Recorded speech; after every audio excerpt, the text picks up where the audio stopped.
సృష్టికర్తవైన యెహోవా, నీ చేతి పని అయిన నాపై ఎందుకింత ప్రేమ?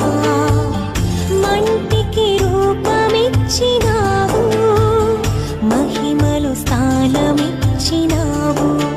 నాలో నిన్ను చూసావు, నీలో నన్ను దాచావు. నిస్వార్థమైన నీ ప్రేమ మరణము కంటే బలమైనది. నీ ప్రేమ సృష్టికర్తవైన యెహోవా.